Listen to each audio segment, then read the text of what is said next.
Dr. Flowers, is it still true today that no one is able to come to Christ unless they're drawn by the Father?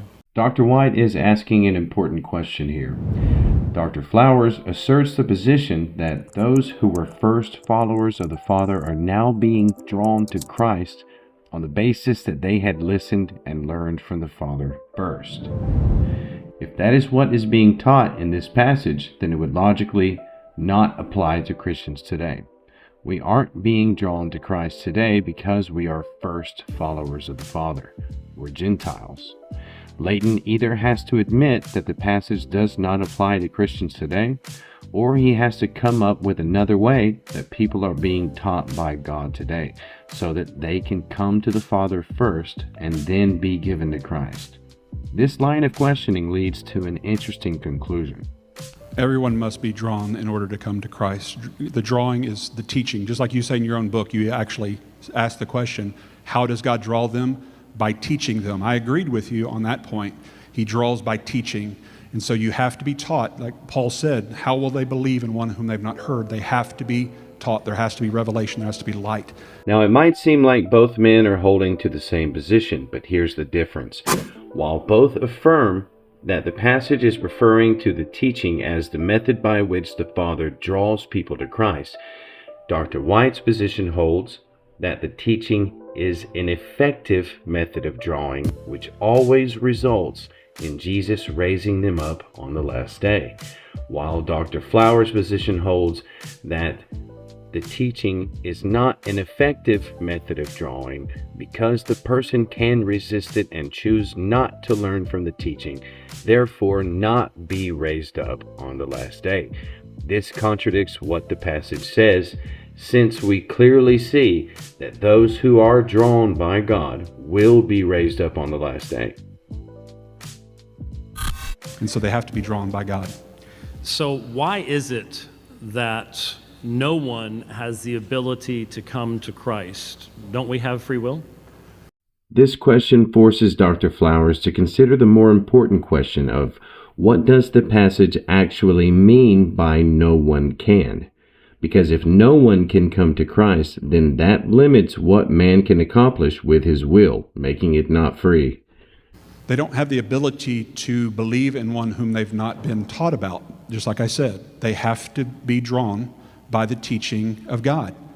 So it's a matter of communicating facts or data to someone? Is that what the... Dr. White asked if it's just about giving facts and information, and it may seem like a random time for him to ask this question. First, I'll show you the statement made by Dr. Flowers that brought this on, and then I'll tell you how it ties into the line of questioning. Back in John 6, the Father is specifically drawing Israelites who had previously listened and learned from his teachings through the prophets and through the scriptures, and they are being drawn to believe in the Son. It's important to note that he is claiming that the Father is using the scriptures and the prophets to teach and to draw. This narrows the drawing down to what has been written down only, which limits who is able to learn from the Father according to their ability to comprehend what they are hearing and reading. At this point, salvation is according to who is the wisest. If you want to call the gospel facts and data, Okay. I mean, the gospel is the power of God into salvation. It's the light, it's the sword of the Spirit. It pierces in through not only bone and marrow, but into the heart, and it affects our lives. Just like, you may say, the sticks and stones may break my bones, but words will never hurt me. Words have power. Dr. Flowers claims to believe that the gospel is the power of God for salvation, and begins explaining how it has the power to pierce through marrow and the heart, but immediately switches to an analogy about how words in general have power. He couldn't go on to explain that the gospel, being the power of God for salvation, is the thing that has the power to raise someone from spiritual death.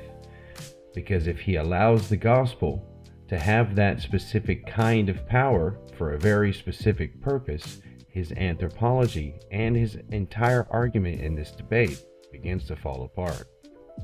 Okay, so a person who is drawn, again, looking at verse 44, a person who is drawn by the Father to the Son is being taught by God. Is being taught the gospel by God the Father? Well, Hebrews 1 says, in days of past, God spoke through the prophets and other various means, but in these days, he speaks through his Son. This is Dr. Flowers' attempt to prove that the drawing and the teaching done by the Father is accomplished through the prophets and the Scripture. But notice, he doesn't do so by referring to something in John chapter 6, where it's speaking of the drawing. He goes to this passage in Hebrews chapter 1. Let's look at it. As you can see, we've come to a completely unrelated topic here in Hebrews chapter 1. This is comparing and contrasting the Old Testament prophets with Jesus, who, like the Old Testament prophets, God is speaking through, but unlike them, he is the creator of the universe. This passage is not referencing the drawing of those who are being given to Christ in even the most remote way. And then, of course, the apostles and the bride. So in that day, in John 6, it's the transitionary period of being taught through the prophets and the law, and now it's transitioning through being taught through Jesus and the bride of Christ through the gospel that's being sent to all of creation. So everyone who is drawn by the Father to the Son, is that today? Is that all people, or is there what differentiates as to who is being drawn by the Father? This is Dr. White showing that even though Dr. Flowers claims to agree with John chapter 6, his position inherently disagrees with it. It goes back to the question of if the people being referred to in this passage are being chosen to be given to Christ on the basis that they first listened to the Father, how are Christians chosen to be given to Christ today? Clearly, us Gentiles are not followers of the Father prior to coming to Christ. Well, we live in the church age, so that the drawing is by Jesus to himself. Jesus draws all people once he's raised up, and he's been raised up. And so he sends the gospel to go into all creation, and through the bride and through the gospel of Jesus Christ, through the teaching of the apostles, we are now being drawn through the teaching of Christ. This should show it very clearly that Dr. Leighton Flowers affirms that John 6:44 still applies to the church today, but he describes it as if it doesn't. He just said that we are now drawn by Christ to Christ, instead of being drawn by the Father to Christ. So the Father is no longer drawing people to the Son? Well, there may be people who read the law and the prophets prior. It's people in the Jewish tradition may come to Christ through the teachings of God the Father. But it's, as you know, it's a triune God. So God may draw through various means. In the Old Testament, it was, as Hebrews 1 says, it was the Father that drew through the prophets. So actually, verse 44 isn't continuing true today. Something has changed to where when Jesus says, I will raise him up on the last day, who is it that Jesus will raise up on the last day? Everyone who comes to him in faith. Everyone who comes to him in faith. This answer leaves it open for the idea that in the church today, some could be drawn to Christ, but not come to him in faith, therefore not being raised up on the last day, therefore John 6:44 not applying to the church today. And yet in verse 44, who is it that Jesus will raise up on the last day? Well, in verse 44, like you acknowledge, the difference between the context of chapter 12 and chapter 4 is chapter 4 is still prior to the crucifixion. I think you mean chapter 6. I'm sorry, yes, chapter 6, 44. And so in chapter 6, he's drawing those who believe in the Father, who have listened and learned from the Father, he's drawing them to the Son. And they will be raised up in the last day. For example, Simeon would have been a good example of this. He was a God-fearing man. He would have been drawn to believe in Jesus. In my mind, this is where Dr. Flowers' position completely falls apart. Now we have the hypothetical situation of Simeon being drawn to Jesus because he was a God-fearing man. If this was the case, then Simeon could boast that his salvation came to him because he was such a God-fearing man, and so could Dr. Flowers. But after Christ is raised up, that's when he says to go and spread the gospel to all people. And so that's the means by which he draws all people today, is through the gospel of Jesus Christ. So you and I came through the drawing of Jesus. We didn't come through the drawing of the prophets. So everything in John 6 has now changed. Is the eating of the flesh, drinking the blood, has all of that changed now that Jesus is doing the drawing rather than the Father doing the drawing? No, because all of that is symbolism to listening and learning to the drawing that comes through our God, either through the prophets or through the apostles. Either one is still God doing the drawing. It's just at different means at different times. Remember that Dr. Flowers has not established from John chapter 6 that the drawing is referring to teaching that is coming through prophets and apostles. It specifically says they will all be taught of God. Also remember that he attempted to use Hebrews chapter 1 to establish his point, but we saw that it was completely unrelated. However, Hebrews chapter 8 does have a verse that is very related to this topic. Now, this passage does refer to those who are taught by God. But see, at the top it specifically says they will not be taught by people. That includes prophets and apostles. And so they're still eating the flesh by listening, inclining their ear to hear the gospel, just like when they inclined their ear to hear Moses. If they believed Moses, they would believe Jesus. So did every person who was drawn by the Father to the Son come to the Son? In that context, I have no problem with that interpretation, because he's not drawing them unconditionally. He's drawing them conditioned upon the fact that they listened and learned from the Father. So the only way for you to understand verse 44 is to have your interpretation of verse 45, right? Dr. White said, so the only way for you to understand verse 44 is to have your interpretation of verse 45. And remember what his position on verse 45 is that the teaching is the drawing, but it may or may not result in being raised up in the last day, because the person has the ability to refuse to learn from the teaching, which is brought by either apostles or prophets, not by the work of the Spirit. Well, obviously we have interpretations of both verses, and they correlate together.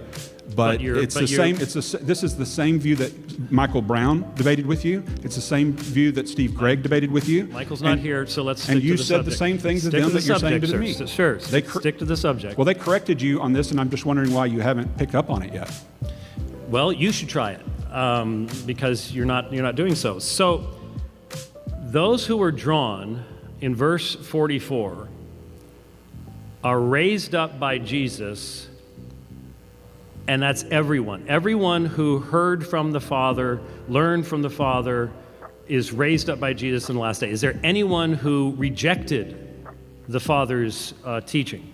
This is the most important question that Dr. White asks in the first round of the cross-examination. Because if Dr. Flowers says yes, some of those who are drawn do reject the teaching of the Father. That means some of those who are drawn will not be raised on the last day, making his position inherently contradictory to John 6:44. I can't imagine why somebody who listened to the Father through the prophets and believed, I can't imagine Simeon saying no to Jesus. Why? Because Jesus is one with the Father. Dr. Flowers simply makes this claim again, and because he cannot substantiate it from the text, he's about to use another analogy, comparing spiritual things with worldly things. So if somebody listened to your teaching, then they would listen to the teaching of Jeff Durbin, because you teach the same thing. Why would somebody listen and believe your teaching and reject the teaching of Jeff Durbin? You teach the same thing. Same thing. God is teaching something through the prophets and through Moses. There's no reason that he would reject what the Son teaches if they have the same voice. That's why the sheep don't reject him. But if they have free will, they can choose to do that for various reasons, right? But I'm saying they would not choose to do so because the Father and the Son are teaching the same thing. There's no reason that a person who's believing what the Father teaches would reject what the Son's teaching if they're teaching the same thing. When it says they shall all be taught by God, who is the they? Who's the all? I think that's reference to Israel, just like Romans 10, when he asked, have they not all heard? And he actually says, yes, they have. It's gone to the edges of the earth. We've gained a little more insight into Dr. Flowers' position here. The claim that he just made is that it is Israel the text is speaking of when it says they will all be taught by God, speaking of every person in Israel. Now it's as if he doesn't even care that he's openly admitting that John 6:44 doesn't apply to the church today. He tries to use Romans chapter 10 to substantiate this claim, but this again is off topic and has nothing to do with the drawing spoken of in John 6. Let's take a look. As you can see, this passage is describing the method by which we receive the gift of faith, through hearing the report of the gospel. This is why the gospel is the power of God for salvation. It is the preaching of the gospel that God uses to make you born again. He is asking whether all of Israel has heard the report of the gospel, not whether or not all of Israel has been personally drawn to Christ. This is Romans 10. He just finished saying in Romans 9 that not all Israel are sons of Abraham, but that through Isaac his seed would be called, rather than organically produced. And so I think it's the same reference point that, yes, Israel all have heard. Everyone has heard. Not everyone has listened and learned, because that's their responsibility. You can reject what you hear. So everyone in Israel was taught by God. And so you see a distinction between that and everyone hearing from the Father? That's a different group? No, I believe that all of Israel has heard. Not all of them listened, but all of them heard. Because you're responsible whether you listen to your teacher or not. If you tune out your teacher and ignore what he says, that's your fault, not God's fault. And again, because it's impossible to substantiate his position from the text, he has to use an analogy that compares worldly things with spiritual things. Teachers on earth are not spiritually drawing their students to the information that they're supposed to be learning. The Father is spiritually drawing people to Christ. Says everyone, everyone hearing from the Father and learning does what? They come to Jesus. So if it was all of Israel, why didn't all of Israel come to Jesus? You're ignoring the fact that you have the ability to listen and believe. Earlier, when Dr. Flowers had the chance to substantiate from the text why he is making a distinction between those who are hearing from the Father and those who are learning from the Father, he couldn't do it, so he used the analogy that we discussed before instead. He still can't do it, so he simply makes the claim that the distinction lies in their ability to believe. If you hear the message, like everybody in this room just heard me teach, is everybody in this room going to believe what I taught? No, some of them are going to reject what I taught. You're responsible for what you do with what you hear. But just because they hear doesn't mean they'll listen and learn and believe. But it specifically states everyone hearing from the Father will come to me. How is that not clearly? Everyone who has listened and learned, it says. In other words, they heard and they learned, which implies that they believed. It doesn't say everyone believed. It says everyone has heard the message, and therefore they're responsible for the message they've been given. But it says every hearing one, pas ha akusas, everyone hearing from the Father comes to me. How is that not very clearly the description of what drawing means in verse 44? How can this be a general reference to God teaching Israel? Everyone who hears from the Father and learns. They all hear his message, but they all don't listen. Some of them close their ears. They close their eyes. Like Acts 28 says, Paul rebuking this same crowd of Israelites, saying, you're ever seeing but never perceiving. You have closed your eyes. Otherwise you might see, hear, understand, and turn, and I would heal you. Dr. Flowers is again appealing to a passage that is completely unrelated to the drawing by the Father mentioned in John 6 and described as hearing from the Father. The hearing talked about in Acts 28 is in reference to the Israelites hearing Jesus' actual physical words during his ministry, not a spiritual drawing from the Father to Christ. It's two different categories. What's he saying? You have closed your eyes. It's their fault for closing their eyes, not a default condition from birth like you teach. So you see a distinction in the middle of the sentence, and when it says, it's written in the prophets, they shall all be taught by God. You interpret that as a general thing to all of Israel, right? Yes. Okay. All of Israel has heard. They have no excuse. Then the sentence doesn't, there's not even a sentence break. When it says, everyone hearing, how is that different than being taught by God? I mean, theou is in the genitive ablative, right? I'm just telling you what it says is that they hear, but hearing isn't enough. You have to actually believe what you hear. You think that that's something God controls. I don't. That's the only difference between our views. Where's the word believe in here? Is that 10 minutes? I forgot to start mine. That's unusual. He always times it.